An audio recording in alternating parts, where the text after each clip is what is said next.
My dear students, welcome to the class of mathematics by Maninder Singh Sidhu. इस video में हम करने वाले हैं exercise 10.4 from NCERT of class 12th mathematics से क्वेश्चंस करेंगे and which are based on cross product. इससे प्रीवियस वीडियो में हमने डॉट प्रोडक्ट या फिर स्केलर प्रोडक्ट जो है वो कंप्लीट किया था। तो आज जितने भी क्वेश्चंस हम करने वाले हैं वो क्रॉस प्रोडक्ट यानी कि वेक्टर प्रोडक्ट पे बेस्ड होंगे। सो विदाउट वेस्टिंग टाइम चलिए क्वेश्चन नंबर 1 पे चलते हैं। क्वेश्चन नंबर 1 में आपको दो वेक्टर्स गिवन है। एक है vector A which is equal to I cap minus 7j cap plus 7k cap and vector B is equal to 3i cap minus 2j cap plus 2k cap and you are required to find the value of mod a plus b। ठीक है, mod a cross b। तो आपको इसकी value find करनी है। तो देखिए इसके लिए पहले हमें a क्रॉस b फाइंड करना होगा। a क्रॉस b को फाइंड करने का बेस्ट वे होता है बाय यूजिंग डिटर्मिनेंट्स। हम कंपोनेंट्स लिखेंगे i j और k के दोनों वेक्टर्स में। फर्स्ट वेक्टर में 1 minus 7 and 7 and second vector में 3 minus 2 and 2 and then we will solve this determinant जैसा कि हमने नॉर्मली चैप्टर नंबर 4 में भी सीखा था।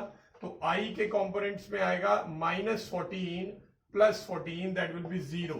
तो 0 i कैप आ जाएगा इसमें and then minus j cap के साथ क्या आएगा, it will be 2 minus 21। 2 minus 21 will be minus 19। तो माइनस माइनस प्लस 19 हो जाएगा। Then last one is k cap। k cap के साथ आएगा minus 2 plus 21। Minus 2 plus 21 that will be 19। So this is the value of a cross b। ठीक है, अब हमें इसका मैग्नीट्यूड फाइंड करना है a क्रॉस b का। तो मैग्नीट्यूड का फॉर्मूला वही under root a square plus b square plus c square. ठीक है, तो ये 0 हो जाएगा। ये आप जानते हैं 361 है और नेक्स्ट अगेन 361 होगा। अब 361 डबल है तो ये रूट से बाहर भी आ सकता है, 19 बनेगा, रूट में 2 आ जाएगा। So this will be the value of magnitude of a cross b। ठीक है, आई होप ये क्वेश्चन बिल्कुल सिंपल था, समझ आ गया होगा। क्रॉस प्रोडक्ट निकालने का वे आपको प्रीवियस वीडियो में मैं सिखा चुका हूं ऑलरेडी। तो क्वेश्चन नंबर 2 में आपको दो वेक्टर्स गिवन है। एक है vector a which is equal to 3i cap plus 2j cap plus 2k cap and there is another vector given, vector b, which is equal to I cap plus 2j cap minus 2k cap। हमें एक ऐसा unit vector निकालना है which will be perpendicular to a plus b vector and also to a minus b vector. तो हमें एक ऐसा unit vector निकालना है जो इन दोनों के परपेंडिकुलर हो। ठीक है, अब बेटा परपेंडिकुलर वेक्टर निकालने का वे जो होता है वो क्रॉस प्रोडक्ट से ही होता है। ये भी आपको पहले एक्सप्लेन कर चुका हूं कि व्हेनेवर किसी भी क्वेश्चन में ऐसे बोले कि दो वेक्टर है और उन दोनों के परपेंडिकुलर वेक्टर निकालिए तो वो हमेशा क्रॉस प्रोडक्ट से निकलता है, क्योंकि क्रॉस प्रोडक्ट हमेशा आपको एक ऐसा वेक्टर देता है जो दोनों पेरेंट वेक्टर्स के परपेंडिकुलर होता है। तो मुझे क्योंकि इन दोनों के परपेंडिकुलर वेक्टर निकालना है तो इसके लिए मुझे पहले ये दोनों वेक्टर फाइंड करने होंगे। तो चलिए मैं एक एक करके फाइंड करता हूं। सबसे पहले वेक्टर a प्लस बी, इनको ऐड करेंगे, that will be 4i cap, then this will be 4j cap, then this will be 0k cap। The second vector is vector a minus vector b। 3i minus i will be 2i cap, 2j minus 2j will be 0j cap and 2k plus 2k will be 4k cap। अब हमें इन दोनों के perpendicular vector की जरूरत है, तो इसके बाद मैं अब निकालूंगा इन दोनों का क्रॉस प्रोडक्ट। जब भी परपेंडिकुलर वेक्टर कहीं पे भी लिखा हो, दो वेक्टर के परपेंडिकुलर वेक्टर निकालो, तो आप समझ जाइए कि वहां क्रॉस प्रोडक्ट की बात हो रही है। तो यहां मैं i, j और k के कंपोनेंट्स लिखने वाला हूं। यहां है 440 एंड यहां पे 204। चलिए इसको सॉल्व कर लेते हैं। तो i कैप के साथ आपका आ जाएगा 16 और माइनस 0, तो 16i कैप, फिर माइनस j कैप के साथ आएगा 16 माइनस 0, तो that will be 16 only, and then k cap के साथ आएगा 0 -8 दैट विल बी -8। सो ये आ गया है a प्लस बी और a माइनस बी वेक्टर के परपेंडिकुलर वेक्टर। बट उन्होंने सिर्फ परपेंडिकुलर वेक्टर नहीं बोला था, उन्होंने कहा था यूनिट वेक्टर भी होना चाहिए। परपेंडिकुलर वेक्टर तो आ गया, बट इसे यूनिट वेक्टर बनाना पड़ेगा। तो हम एक काम कर लेते हैं, इसको एक नाम दे देते हैं वेक्टर सी। ठीक है, तो अब मुझे यूनिट वेक्टर निकालना है इसके। तो यूनिट वेक्टर के लिए हमें मैग्नीट्यूड की जरूरत पड़ेगी। तो इसका मैग्नीट्यूड आएगा √a² plus b² plus c²। आप देख सकते हैं यहां से 8² कॉमन आ जाएगा, तो 8² रूट से बाहर आके 8 बनेगा। ठीक है, यहां 2 का स्क्वायर 4, यहां पे भी 2 का स्क्वायर 4, यहां 1 का स्क्वायर 1। तो 2 + 2 + 4 + 4 + 1 that will be equal to 9। 9 जो है वो रूट से बाहर आ जाता है, 3 बन जाता है। तो 3 8 24। ठीक है, तो एक शॉर्टकट वे से मुझे इन सभी का स्क्वायर कैलकुलेट नहीं करना पड़ा, तो डायरेक्ट हो गया 24 आ रहा है मैग्नीट्यूड। अब 24 से इन तीनों को डिवाइड कर देंगे। तो दिस इंप्लाइज मुझे निकालना है यूनिट वेक्टर, तो उसके लिए किसी भी वेक्टर को उसके मैग्नीट्यूड से डिवाइड करना है। तो इन तीनों को यानी कि 16 i cap -16 j cap -8 k cap को 24 से डिवाइड करेंगे। तो 16 और 24 8 के टेबल से कटेंगे, तो ये आएगा 2/3 i कैप। अगेन 16 और 24 कट जाएंगे, -2/3 j कैप, और 8 से 24 कटेगा 3 पे डायरेक्ट। तो ये now this is a unit vector which is actually perpendicular to both a plus b vector and a minus b vector। ठीक है, तो ये क्वेश्चन हमारा कंप्लीट हो गया।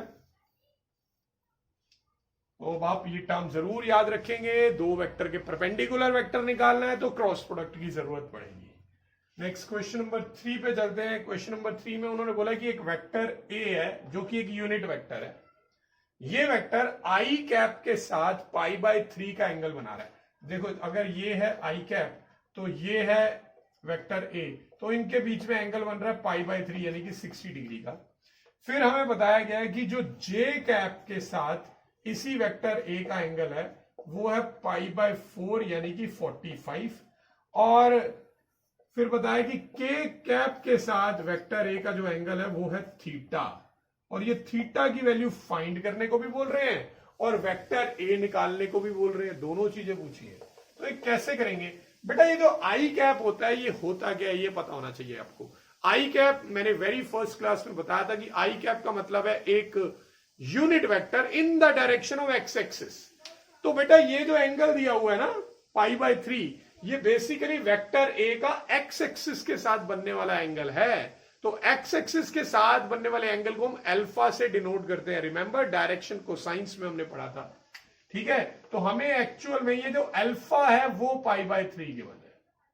और ये जे कैप जो होता है, J cap is a unit vector which is in direction of Y axis. तो बेसिकली ये जो π/4 एंगल दिया है ये वेक्टर ए का वाई एक्सिस के साथ बनने वाला एंगल है, जिसे हम बीटा से डिनोट करते हैं। ये π/4 है। और k कैप का मतलब z एक्सिस की डायरेक्शन में, तो ये z एक्सिस के साथ बनने वाला एंगल जिसे हम गामा से डिनोट करते थे वो थीटा दे रखा है। अब थीटा की वैल्यू निकालनी है। अब थीटा की वैल्यू निकालने के लिए मुझे अल्फा बीटा गामा का कोई रिलेशन चाहिए होगा, और अल्फा बीटा गामा की हेल्प से हम क्या निकाल सकते हैं? LMN। ठीक है ना। सो वी नो एक रिलेशन था LMN का, L² + M² + N² is equal to 1। अब L की वैल्यू होती है cos अल्फा, तो ये बन जाएगा cos² alpha, next cos² beta, और नेक्स्ट cos² गामा, ये 1 के इक्वल है। यहां मैं अल्फा बीटा एंड गामा की वैल्यूज पुट कर दूंगा।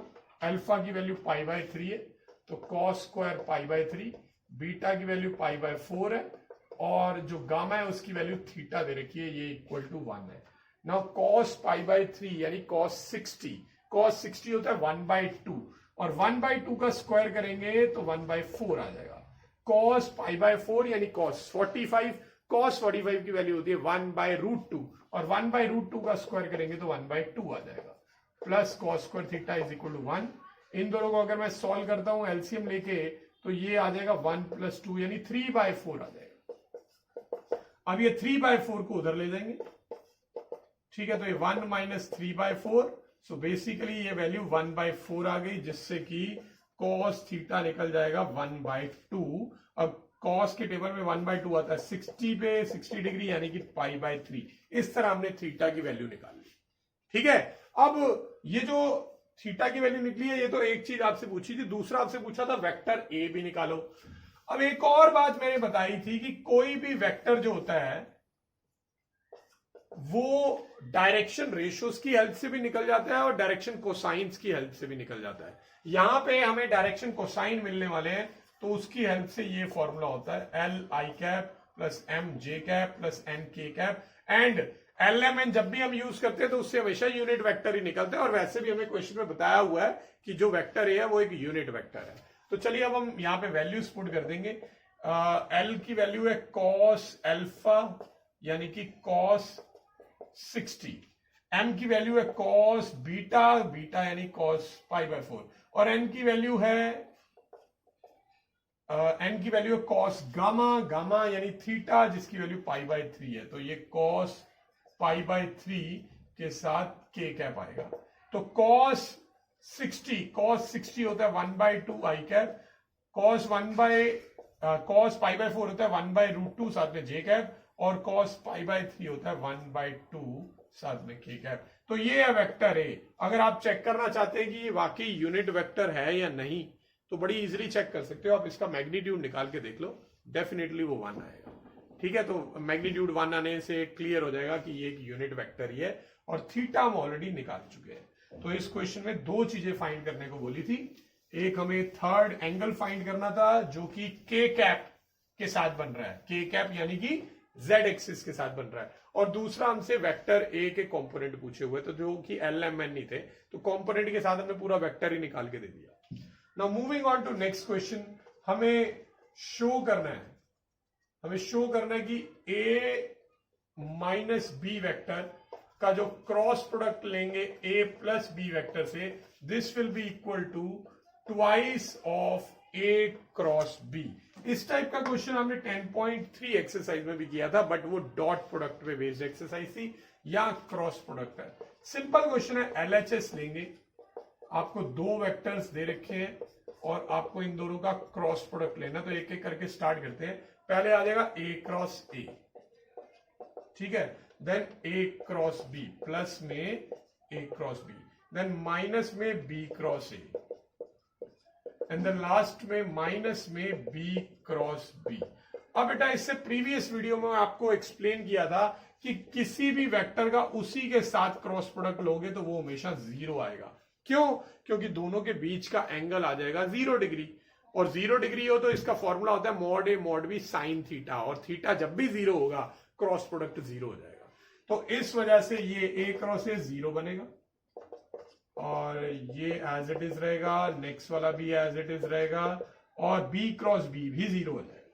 तो ये दोनों आपके पास बच गए हैं। हमें ये बनाना है, हमें ए क्रॉस बी चाहिए, बी क्रॉस ए नहीं चाहिए। अब आपको ये भी बताया था लास्ट वीडियो में कि मैट्रिसेस में, सॉरी वेक्टर्स में जो क्रॉस प्रोडक्ट होता है वो कम्यूटेटिव नहीं होता, डॉट प्रोडक्ट जरूर कम्यूटेटिव था। यानी हमने पढ़ा था ए डॉट बी और बी डॉट ए दोनों इक्वल है, but A cross B is never equal to B cross A. क्यों?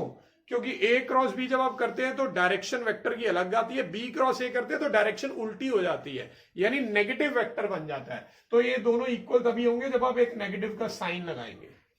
ठीक है, तो मैं बी क्रॉस ए को हटा के उसकी जगह डाल सकता हूं negative of A cross B, क्योंकि ए क्रॉस बी और बी क्रॉस ए एक दूसरे के नेगेटिव होते हैं। अब ये माइनस एंड माइनस मिलके प्लस बन जाएगा, दोनों सेम वेक्टर्स हैं, ऐड होके बन जाएगा twice of A cross B which is equal to RHS, और ये हमें प्रूव करना था। ठीक है, तो ये dot product and cross product का एक मेजर डिफरेंस होता है। जो dot product of two vectors होता है वो कभी कम्यूटेटिव, वो हमेशा कम्यूटेटिव होता है, वेयरएज क्रॉस प्रोडक्ट कभी भी कम्यूटेटिव नहीं होता। चलिए नेक्स्ट क्वेश्चन पे चलते हैं। क्वेश्चन नंबर 5, आपको वेक्टर दिया हुआ है 2i plus 6j plus 27 k cap, और इसका क्रॉस प्रोडक्ट किसके साथ है? क्रॉस प्रोडक्ट है i cap plus lambda j cap plus mu k cap, और ये इक्वल टू 0 वेक्टर दिया हुआ है। आपसे पूछा है कि लेमडा की वैल्यू क्या होगी और म्यू की वैल्यू क्या होगी। लेमडा और म्यू की वैल्यूज फाइंड करनी है। कैसे करें? हमें दिया हुआ है दोनों वेक्टर्स का क्रॉस प्रोडक्ट 0 वेक्टर है। तो चलिए इन दोनों का पहले क्रॉस प्रोडक्ट निकालते हैं। क्रॉस प्रोडक्ट निकालने के लिए हम डिटर्मिनेंट का यूज करेंगे और यहां कंपोनेंट लिखेंगे 2 6 27 और यहां पे 1 लैम्डा और म्यू। तो और ये इक्वल टू 0 वेक्टर है। इसे मैं सॉल्व करूंगा प्लस माइनस प्लस लगा के। सबसे पहले यहां पे आ जाएगा 6 म्यू माइनस 27 लैम्डा के साथ आई कैप, देन उसके बाद है माइनस जे कैप। जे कैप में आ जाएगा 2 म्यू और माइनस 27, ठीक है। और लास्ट है प्लस के कैप। के कैप में आ जाएगा 2 लैम्डा माइनस 6, 2 लैम्डा माइनस 6। और ये किसके इक्वल है? 0 वेक्टर। 0 वेक्टर का मतलब होता है 0 आई कैप प्लस 0 जे कैप प्लस 0 के कैप। अब दो वेक्टर इक्वल कब होते हैं? ये हमने पढ़ा हुआ है इक्वल वेक्टर की प्रॉपर्टीज में कि उनके सारे कॉरस्पॉन्डिंग कंपोनेंट सेम होने चाहिए। तो यहां पे हम क्या करेंगे, इसकी कंपेयरिंग कर लेंगे। कंपेयरिंग कर लेंगे तो 6 म्यू माइनस 27 लैम्डा किसके इक्वल आएगा? 0 के। 2 म्यू माइनस 27 किसके इक्वल आएगा? 0 के। बाहर माइनस भी है बट वो मैटर नहीं करेगा यहां पे। और 2 लैम्डा माइनस 6 किसके इक्वल आएगा? 0 के। इसकी जरूरत ही नहीं है, यहीं से म्यू निकाल सकते हो। It will be 27/2 and from here you can find value of lambda 6/2 that will be equal to 3। तो इस तरह से हमने लैम्डा और म्यू की वैल्यूज फाइंड कर ली। दोनों वेक्टर का पहले क्रॉस प्रोडक्ट फाइंड किया यूजिंग डिटर्मिनेंट और कंपेयरिंग बोथ साइड करके कंपोनेंट जब कंपेयर किए तो लैम्डा एंड म्यू की वैल्यूज आ गई है। ठीक है, नेक्स्ट क्वेश्चन है कि आपको गिवन है कि A डॉट बी 0 है और A क्रॉस B भी 0 है। ठीक है, what can you conclude about vector A and vector B? Vector A और वेक्टर B के बारे में क्या बता सकते हो इससे आप? देखिए बेटा, A डॉट बी का मतलब होता है mod A mod B cos theta और उसकी वैल्यू 0 है। A क्रॉस B का मतलब होता है mod A mod B sine theta equal to 0। हालांकि एन कैप भी आता है बट मैं इसका मैग्नीट्यूड ही लेके चल लेता हूं। मैग्नीट्यूड क्योंकि ये 0 वेक्टर बन रहा है इसलिए। देखिए बेटा, किसी का डॉट प्रोडक्ट 0 होना किन चीजों पे डिपेंड करता है? मॉड A पे, मॉड B पे और थीटा पे। ऑलराइट, और क्रॉस प्रोडक्ट किस पे डिपेंड करता है? मॉड A मॉड B और थीटा पे। देखिए अगर सिर्फ थीटा के बेसिस पे डॉट प्रोडक्ट 0 आ रहा हो तो उसके लिए दोनों वेक्टर का परपेंडिकुलर होना जरूरी है, यानी कि एंगल यहां तो 90 है या 270 है, बेसिकली 90 ही बनता है। तो अगर एंगल 90 आता है तो डॉट प्रोडक्ट तो पक्का 0 हो जाएगा, बट ये 0 नहीं हो पाएगा क्योंकि साइन 90 की वैल्यू 0 नहीं होती है। क्रॉस प्रोडक्ट अगर एंगल के बेसिस पे 0 बनाना हो तो थीटा की वैल्यू 0 या 180 होनी चाहिए, बट अगर मैं 0 180 पुट करता हूं तो क्रॉस प्रोडक्ट 0 हो जाता है, डॉट प्रोडक्ट 0 नहीं होता। दोनों एक साथ अगर 0 रखने हैं तो थीटा का यहां पे कोई रोल नहीं होगा। ठीक है, यहां पे रोल होगा ए या बी वेक्टर का। ए वेक्टर या बी वेक्टर में से कोई ना कोई एक वेक्टर जरूर 0 वेक्टर होगा। ठीक है, सिंस मैं ऐसे लिखूंगा, since both A dot B and A cross B are 0 vectors, so this implies either of vector A or vector B is a 0 vector. इससे हमें यह पता चल गया कि A वेक्टर या B वेक्टर में से कोई एक वेक्टर जरूर 0 वेक्टर है, इसी वजह से उसका मैग्नीट्यूड 0 है। और अगर A B में से किसी का भी मैग्नीट्यूड 0 हो जाए, जैसे मान लो A का मैग्नीट्यूड 0 है, अगर आप यहां 0 पुट करते हो तो ये पूरा 0 से मल्टीप्लाई होकर 0 बन जाएगा और ये भी 0 बन जाएगा।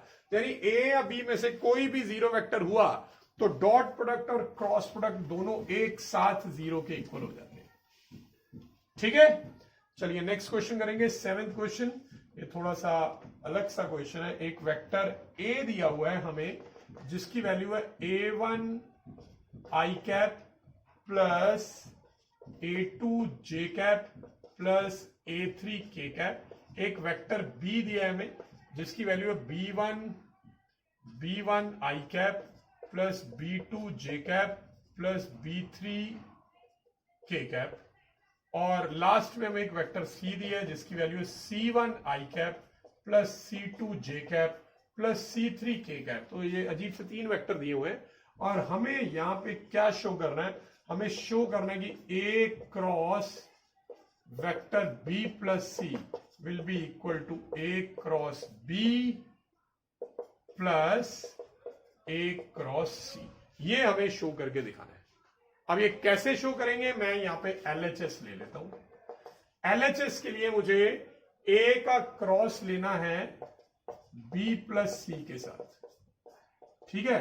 अब वेक्टर ए क्या है, वेक्टर ए है A1 आई कैप प्लस A2 जे कैप प्लस A3 के कैप। इसका क्रॉस प्रोडक्ट लेना है बी प्लस सी वेक्टर से। अगर मैं ये बी और सी को ऐड कर दूं तो आई वाली टर्म्स ऐड होंगी, तो ये बनेगा B1 प्लस C1 आई कैप, फिर जे वाली से ऐड होगी, यानी बनेगा B2 प्लस C2 जे कैप, और फिर के वाली से ऐड हो जाएगी, यानी B3 प्लस C3 के कैप। अब ये वेक्टर और ये वेक्टर का क्रॉस प्रोडक्ट लेना है। क्रॉस प्रोडक्ट हम कैसे लेते हैं, क्रॉस प्रोडक्ट हम लेते हैं डिटर्मिनेंट की हेल्प से। ये आ जाएगा A1 A2 A3, यहां आ जाएगा B1 plus C1 B2 plus C2 और B3 प्लस C3, ये बन जाएगा। अब इसको सॉल्व नहीं करना, यहां पे हम प्रॉपर्टी ऑफ डिटर्मिनेंट का यूज करेंगे। डिटर्मिनेंट में एक प्रॉपर्टी होती थी कि अगर कोई भी एक रो या कॉलम दो या दो से ज्यादा नंबर्स का सम हो, तो उस रो या कॉलम की हेल्प से आप इसे स्प्लिट करके दो अलग अलग डिटर्मिनेंट बना सकते हो। यानी पहला डिटर्मिनेंट बन जाएगा, इस तरह के दो बनेंगे, आई कैप जे कैप के कैप, A1 A2 A3। मैंने फर्स्ट रो और सेकंड रो दोनों की बिल्कुल सेम रखी है, क्योंकि वो सिर्फ एक एक नंबर ही थे। यहां पे दो नंबर्स का सम है, तो इसके अलॉन्ग में स्प्लिट करके यहां ले आऊंगा B1 B2 B3 और यहां C1 C2 C3। ये है प्रॉपर्टी ऑफ डिटर्मिनेंट, ठीक है। किसी भी डिटर्मिनेंट को आप दो या दो से ज्यादा डिटर्मिनेंट में ब्रेक कर सकते हो। अगर कोई भी एक रो या कोई भी एक कॉलम किसी दो या दो से ज्यादा नंबर्स का सम हो, तो यहां मैंने इसकी एक्सपेंशन अलोंग R3 की है, थर्ड रो की हेल्प से मैंने दो ब्रेक कर दिए। अब इसको ध्यान से अगर आप देखें तो ये एक्चुअल में ए और बी वेक्टर का क्रॉस प्रोडक्ट का फॉर्मूला है। देख लो आप ध्यान से, ए के कंपोनेंट है A1 A2 A3, ये रहे A1 A2 A3, और बी के B1 B2 B3। So this is actually equal to A cross B। And likewise ये भी अगर आप देखें तो ये ए वेक्टर और सी वेक्टर के कंपोनेंट है, तो ये बन जाएगा ए क्रॉस सी, जो कि हमारी आरएचएस है। यही हमें प्रूव करना था। हमने एलएचएस लिया, डिटर्मिनेंट की एक प्रॉपर्टी लगाई, उससे ये दोनों एलएचएस आरएचएस इक्वल हो गए। हम चाहें तो इसको खोल के भी कर सकते हैं, इसको पूरा ओपन करके फाइनल आंसर निकाले, फिर आरएचएस भी उतनी ही, दोनों को ओपन करना होगा, फिर ऐड भी करना होगा, वो भी ठीक होगा, बट वो इससे ट्रिपल टाइम लेगा आपका। ये प्रॉपर्टी ऑफ डिटर्मिनेंट यूज करने से हमारा जो टाइम है सीधा 1/3 हो जाता है इस क्वेश्चन को सॉल्व करने का। तो चलिए अब हम चलते हैं नेक्स्ट क्वेश्चन पे। क्वेश्चन 8 में बोला है कि इफ वेक्टर A 0 हो या B 0 हो, तो ऐसा करने पे A क्रॉस B यानी दोनों का क्रॉस प्रोडक्ट 0 वेक्टर आ जाता है, ठीक है। फिर आपसे पूछा है इज द कन्वर्स ट्रू, क्या इसका उल्टा भी ट्रू होगा। इसी टाइप का आई होप आपको याद होगा 10.3 एक्सरसाइज में भी हमने इसी टाइप का क्वेश्चन किया था। फिर हमें इसे जस्टिफाई भी करके दिखाना है एग्जाम्पल की हेल्प से। देखिए बेटा, अगर वेक्टर ए या वेक्टर बी में से कोई एक 0 है, तो ए क्रॉस बी डेफिनेटली 0 आने वाला है, एंगल पे मैटर ही नहीं करता, ठीक है। बट ए क्रॉस बी की वैल्यू किन चीजों पे डिपेंड करती है, तीन चीजों पे, वेक्टर ए, वेक्टर बी और उन दोनों के बीच के एंगल पे।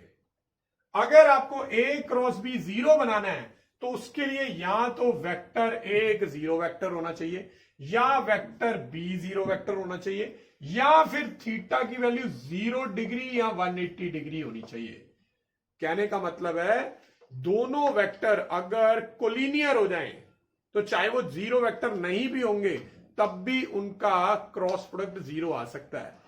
तो अगर दोनों में से एक 0 वेक्टर है, तो डेफिनेटली क्रॉस प्रोडक्ट 0 ही आएगा। बट क्रॉस प्रोडक्ट 0 देख के आप ये मत समझ लेना कि पक्का वेक्टर ए या वेक्टर बी में से कोई 0 ही है। अगर ये 0 आ रहा है तो इन दोनों में से कोई एक जीरो भी हो सकता है, और ये भी हो सकता है कि कोई भी जीरो नहीं है बट एंगल जो है वो 0 या 180 डिग्री है। ठीक है, तो हम लिखेंगे converse is not always true as A cross B is 0 also when theta is equal to 0 degree या फिर 180 डिग्री, यानी कि दोनों वेक्टर कोलिनियर हो। ठीक है, vector A and B are collinear. तो कोलिनियर वेक्टर के केस में भी क्रॉस प्रोडक्ट 0 आ सकता है। ठीक है, अगर आपको एग्जांपल देना है तो बड़ा आसान है। अगर आपको एग्जांपल देना है तो वेक्टर है, अपनी मर्जी से बना लो, ये बना लिया। अब वेक्टर बी बनाने के लिए कोलिनियर कैसे बनाते हैं, किसी भी स्केलर से मल्टीप्लाई कर दो, जैसे 3 से मल्टीप्लाई कर दो सभी को, तो 3i cap plus 6j cap minus 9k cap. अब इन दोनों का अगर आप क्रॉस प्रोडक्ट निकाल के देखोगे ना, वो डिटर्मिनेंट वाले मेथड से पक्का ये 0 ही आने वाला है, आप करके देख सकते हो। ठीक है, बट ये दोनों में से कोई भी 0 वेक्टर नहीं है, फिर भी क्रॉस प्रोडक्ट 0 आ गया, तो इसका मतलब है इनवर्स जो है वो ट्रू होना जरूरी नहीं है, इसका कन्वर्स स्टेटमेंट का। ठीक है, आई होप ये क्लियर हो गया होगा कॉन्सेप्ट। आगे चलेंगे क्वेश्चन नंबर 9 पे। क्वेश्चन नंबर 9 में हमें एक ट्राइंगल दे रखा है ए बी सी, जिसके वर्टिसेस गिवन है। ए के वर्टिसेस है 1 1 2, बी के वर्टिसेस है 2 3 5 और सी के वर्टिसेस है 1 5 5। हमें एरिया ऑफ दिस ट्राइंगल निकालना है। बेटा हमने एरिया ऑफ ट्राइंगल का फॉर्मूला तो नहीं पढ़ा, क्रॉस प्रोडक्ट में लास्ट वीडियो में मैंने बताया था, बट एरिया ऑफ पैरेललोग्राम पढ़ा है। बेटा पैरेललोग्राम का हाफ ही तो होता है ट्राइंगल। ठीक है, पैरेललोग्राम का हाफ ही तो होता है, तो जो आपने एरिया ऑफ पैरेललोग्राम लगाना है वही लगाइए, बट उसका हाफ कर देना। हाफ करने से वो ट्राइंगल बन जाएगा। तो मुझे, आपको याद होगा, ये वाले 2 वेक्टर चाहिए होते हैं जब भी हमें एरिया ऑफ पैरेललोग्राम निकालना था। तो पहले मुझे वेक्टर बी ए और वेक्टर बी सी निकालना पड़ेगा। तो सबसे पहले वेक्टर बी ए के लिए ए में से बी वाले माइनस होंगे। 1 - 2 विल बी -1 आई कैप, फिर 1 - 3 विल बी -2 जे कैप, फिर 2 - 5 विल बी -3 के कैप। ये वेक्टर बी ए आ गया। अब मैं वेक्टर बी सी निकाल लेता हूं। तो सी में से बी वाले माइनस करेंगे। 1 - 2 will be -i cap, 5 - 3 will be 2j cap, and then 5 - 5 will be 0k cap. ठीक है, तो अब मैं इन दोनों का क्रॉस प्रोडक्ट निकाल लेता हूं। क्रॉस प्रोडक्ट निकालना जरूरी है। तो क्रॉस प्रोडक्ट के लिए हम इन्हें डिटर्मिनेंट की फॉर्म में लिखेंगे और इनके कंपोनेंट्स -1 - 2 -3 -1 2 और 0 इस तरह से लिख लेंगे। और इनकी वैल्यू क्या आएगी, आई कैप के साथ आएगा 0 + 6, तो 6 आई कैप, और -j कैप के साथ कौन आएगा, ये बनेगा 0 - 3, और माइनस और माइनस प्लस बन जाना है। और आगे आएगा k कैप, k कैप के साथ आएगा -2 -2 and again -2, that will B -4। तो ये आ गया है बी ए क्रॉस बी सी। हमें इनका इस क्रॉस प्रोडक्ट का मैग्नीट्यूड निकालना पड़ेगा। तो मैग्नीट्यूड आ जाएगा √a² यानी 36 प्लस b² यानी 9 प्लस c² यानी 16। तो ये कितना बनता है, ये 25, राइट। 25 और 36 जब आप ऐड करते हैं तो रूट में 61 यूनिट्स आता है। ये एक्चुअल में एरिया ऑफ पैरेललोग्राम निकला है, पर हमें निकालना है area of triangle ABC, that will be half of area of the parallelogram. तो इसी का हाफ हो जाएगा, और हाफ करने पे ये आ जाएगा √61/2 यूनिट्स। तो इससे हमने एरिया ऑफ ट्राइंगल फाइंड कर लिया। अगर एरिया ऑफ पैरेललोग्राम निकालना हो तो आप ये आगे हाफ नहीं लगाएंगे, ये जो वैल्यू आएगी ये पैरेललोग्राम की आएगी, पैरेललोग्राम के एरिया की वैल्यू आएगी। तो इस तरह से हमने एरिया ऑफ ट्राइंगल निकाल लिया पैरेललोग्राम की ही हेल्प से। नेक्स्ट है क्वेश्चन नंबर 10। क्वेश्चन नंबर 10 में बोला कि एक पैरेललोग्राम है जिसकी एडजेसेंट साइड्स आपको दे दी है वेक्टर फॉर्म में। एक दी है आपको वेक्टर ए जिसकी वैल्यू है I cap -j cap plus 3k cap, और दूसरा एक ये वेक्टर है, ये एडजेसेंट वाले दिए हुए हैं। दूसरा है 2i cap -7j cap plus k cap, और आपको इस पैरेललोग्राम का एरिया पूछा है। ठीक है जी, एरिया ऑफ द पैरेललोग्राम बड़ा ही सिंपल है। एरिया ऑफ पैरेललोग्राम का फॉर्मूला होता है एडजेसेंट साइड के क्रॉस प्रोडक्ट का मैग्नीट्यूड। तो इस तरह से हम निकाल लेते हैं, ए और बी का क्रॉस प्रोडक्ट हम निकाल लेंगे। ठीक है, तो ये आ जाएगा आई कैप जे कैप के कैप के नीचे कंपोनेंट आएंगे 1 - 1 3 और 2 - 7 1 2 - 7 1, और इसको मैं सॉल्व कर लेता हूं, प्लस माइनस प्लस लगा के क्या आएगा, आई कैप के साथ आएगा -1 + 21, that will B 20 I cap. ठीक है, -1 + 21, और माइनस जे कैप के साथ कौन आएगा 1 - 6, दैट विल बी -5, और माइनस माइनस प्लस बन जाएगा, और के कैप के साथ आएगा -7 + 2, दैट विल बी -5। तो ये हमने क्रॉस प्रोडक्ट निकाल लिया। अब इसका मैग्नीट्यूड निकाल लेंगे, तो मैग्नीट्यूड आएगा √a² यानी 400 + b² यानी 25 + c² यानी एक और 25। तो ये 450 बन गया। 450 के क्या फैक्टर बन सकते हैं, तो 450, एक तो बेटा यहां से 9 5 दा होता है, 9 and 25, 9 बना सकता हूं, 25 और 2 बना सकता हूं, ये बनेगा। ठीक है ना, तो 9 का 3 बार आएगा, इसका 5 बार आएगा, तो यानी 15√2, बेसिकली 225 × 2 होता है, तो 15√2 ये a क्रॉस b आया है, तो यही एरिया होगा। So therefore area of parallelogram is 15√2 square units. ठीक है, स्क्वायर यूनिट लगाना है हमेशा, चाहे एरिया ऑफ ट्राइंगल है चाहे एरिया ऑफ पैरेललोग्राम है। लास्ट क्वेश्चन में मैंने लगवाया नहीं, भूल गया मैं, तो वहां भी जरूर लगाना है। अच्छा, कई बार आपसे ये भी पूछ सकते हैं find the diagonal vector of the parallelogram, तो वो आप बेटा बड़ी आसानी से निकाल सकते हो। डायगोनल कैसे निकलता है, ये वेक्टर सी हमेशा निकलता है। पैरेललोग्राम लॉ था एक जो कहता था कि डायगोनल वेक्टर कैसे निकलता है, a + b करके। तो अगर आप इन दोनों को ऐड कर दे, सिर्फ ऐड कर दे, तो उससे डायगोनल वेक्टर भी पूछा जा सकता है, और वो आप इस तरह से निकाल सकते हो। ठीक है, चलिए, तो ये क्वेश्चन आपको अच्छे से समझ आ गया होगा। Moving on to next question, question number 11 of this exercise. So question number 11 में हमें दिया हुआ है दो वेक्टर है a और b, जिसमें a का मैग्नीट्यूड 3 है, b का मैग्नीट्यूड √2/3 है, और साथ ही साथ हमें यह भी दिया हुआ है कि a cross b is a unit vector. Unit vector बताया हुआ है। तो आपको पूछा क्या है, आपसे पूछा है angle between vector a and vector b, ये कितना होगा, ये बताना है आपको सिर्फ। ठीक है, तो सिंपल क्वेश्चन है, since a cross b is a unit vector, तो अगर ये यूनिट वेक्टर है तो इसका मतलब इसका मैग्नीट्यूड 1 होगा। अब a क्रॉस b का फॉर्मूला होता है mod a mod b sine theta, साथ में n कैप भी आता है, बट ये क्योंकि मैग्नीट्यूड है, n जो है वो एक नॉर्मल यूनिट वेक्टर होता है, यूनिट वेक्टर का मैग्नीट्यूड 1 नहीं होता, तो वो लगाने की जरूरत नहीं है।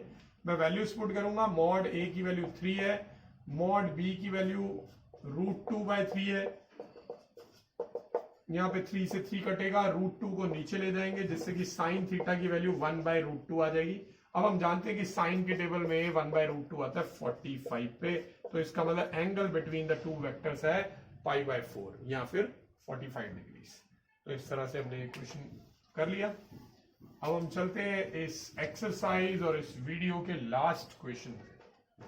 12th क्वेश्चन, इसमें हमें एरिया ऑफ रेक्टेंगल बनाना है, बताना है कितना आएगा, जिसके वर्टिसेस आपको वर्टिसेस के यूनिट वेक्टर दिए हुए हैं, वर्टिसेस के position vector A B C D के दे रखे हैं। वर्टेक्स ए उन्होंने डिफाइन किया हुआ है -i cap +½ j cap +4 k cap. ये बेसिकली पोजीशन वेक्टर है, क्योंकि अगर ये एक रेक्टेंगल है ए बी सी डी, तो यहां से जो वेक्टर बनेगा OA, ये बेसिकली OA वेक्टर है। ठीक है, अब इसी तरह हमें B का भी दिया हुआ है, वो वेक्टर OB है, O का पोजीशन, B का पोजीशन वेक्टर है, ये i cap +½ J cap plus 4 के कैप और फिर वेक्टर ओसी हमें गिवन है। तो वेक्टर ओसी की वैल्यू है I cap minus half J cap और प्लस 4 के कैप और लास्ट में है वेक्टर ओडी जिसकी वैल्यू है माइनस आई कैप माइनस हाफ जे कैप माइनस 4 के कैप। आप देख सकते हो कंपोनेंट जो है वो ऑलमोस्ट सेम है, सिर्फ प्लस माइनस का कहीं कहीं फर्क है। ठीक है बेटा, अगर रेक्टेंगल का एरिया निकालना है तो बेटा रेक्टेंगल भी तो एक तरह का पैरेललोग्राम ही होता है, तो हमें पैरेललोग्राम का ही बेसिकली एरिया चाहिए। और पैरेललोग्राम का एरिया निकालना हो तो हमें दो एडजेसेंट वेक्टर चाहिए होंगे। अगर बी से स्टार्ट करना है तो बी ए और बी सी की जरूरत है, अगर सी से स्टार्ट करना है तो सी बी और सी डी की, अगर ए से स्टार्ट करना है तो ए डी और ए बी की। वो आपकी मर्जी है, आप कहीं से भी ले सकते हो, कोई भी दो एडजेसेंट साइड्स के वेक्टर चाहिए। तो मैं एक वेक्टर बी ए निकाल रहा हूं जिसके लिए बी में से ए वाले माइनस होंगे, तो आई माइनस माइनस आई मिलके बन जाएगा 2i कैप। हाफ जे माइनस हाफ जे मिलके बन जाएगा 0j। 4 के माइनस 4 के बन जाएगा 0k कैप। अब ऐसे में बीसी वेक्टर भी निकाल ले तो बी ए निकाल लिया, बीसी निकाल लूंगा। बीसी के लिए सी में से बी वाले माइनस होंगे, I minus I will be 0i cap. Minus half और minus half minus plus half हो जाएगा, तो माइनस और माइनस दोनों प्लस हो जाएंगे, हाफ और हाफ मिलके 1 बनता है, तो माइनस 1j कैप। और 4 के में से 4 के जाएगा तो 0k कैप। बस यही दोनों वेक्टर की जरूरत थी। अब मैं इन दोनों का क्रॉस प्रोडक्ट निकालूंगा, तो क्रॉस प्रोडक्ट हम डिटर्मिनेंट की हेल्प से निकालेंगे। इसके कंपोनेंट है 2 0 0 जबकि इसके है 0 माइनस 1 0। चलिए वैल्यू फाइंड करते हैं। सबसे पहले आई कैप के साथ कौन आएगा, 0 माइनस 0, तो 0i कैप आ रहा है, प्लस माइनस प्लस होता है। माइनस जे कैप के साथ कौन आएगा, 0 माइनस 0, तो ये भी 0j कैप ही हो जाएगा, तो प्लस माइनस का रूल ही नहीं है अब यहाँ। और लास्ट में के कैप के साथ आएगा माइनस 2 माइनस 0, तो माइनस 2k कैप। तो ये बन गया है B A cross B C. अब अगर मुझे एरिया निकालना है, area of rectangle ABCD rectangle के साथ साथ पैरेललोग्राम भी है, हर रेक्टेंगल पैरेललोग्राम भी होता है, तो इसलिए मैं एडजेसेंट साइड का जब क्रॉस प्रोडक्ट का मैग्नीट्यूड लूंगा तो उससे एरिया ऑफ रेक्टेंगल आ जाएगा।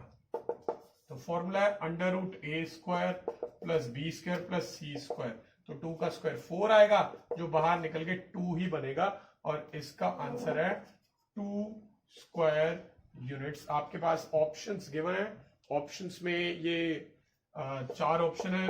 ऑप्शन ए है हाफ, ऑप्शन बी जो है वो गिवन है 1, ऑप्शन सी जो है वो 2 गिवन है, और ऑप्शन डी जो है वो 4 गिवन है। तो डेफिनेटली 2 आंसर आ रहा है, तो वो हमारा करेक्ट आंसर है। तो इस वीडियो में हमने क्रॉस प्रोडक्ट पे बेस्ड सारे क्वेश्चन जो है एक्सरसाइज 10.4 के वो कंप्लीट कर लिए। नेक्स्ट वीडियो में हम करेंगे मिसलेनियस एक्सरसाइज पे बेस्ड क्वेश्चन, जिसके बाद ये चैप्टर कंप्लीट हो जाएगा। सो तब तक keep practising and thanks for watching.